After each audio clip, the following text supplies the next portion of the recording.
Asambleja e Përgjithshme Zgjedhore e Federatës Shqiptare të Futbollit zgjodhi sërish Armand Dukën president për një mandat të ri 4 vjeçar.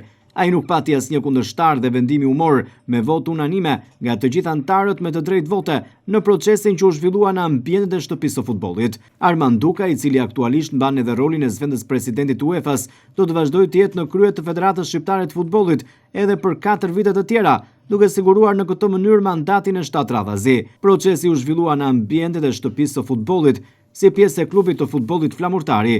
Në Asamblenë e Përgjithshme Zgjedhore ishte i pranishëm sekretari i përgjithshëm Alfred Ferko. Për Armand Dukën, ky mandat konfirmon angazhimin e Federatës Shqiptare të Futbollit për të garantuar zhvillim të qëndrueshëm, promovim të talenteve të rinj dhe rritje të standardeve të futbollit shqiptar në nivel kombëtar dhe ndërkombëtar.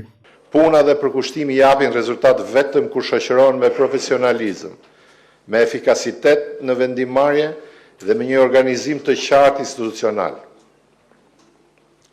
Vetëm kur jemi të bashkuar, solidar dhe të fokusuar në të njëjtin drejtim, energjitë tona pozitive kthehen në zhvillim konkret. Dhe përkrisht këtu qëndron forca jonë, tek uniteti, solidariteti dhe pozitiviteti që na ka shoqëruar në çdo etapë të zhvillimit tonë.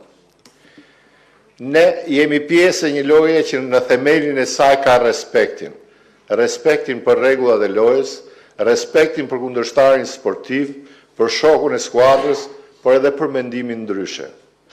Futbolli është pasion dhe emocion. Reagimet pas një ndeshje futbolli janë normale, por mendimi ndryshe dhe as deklaratat e nxituara apo emocionale nuk kanë cënuar ndonjëherë themelet tona institucionale. Sepse themelet tona nuk janë të brishta, ato janë ndërtuar mbi përgjegjësi, transparencë dhe vizion të qartë për zhvillimin afatgjatë të futbollit shqiptar.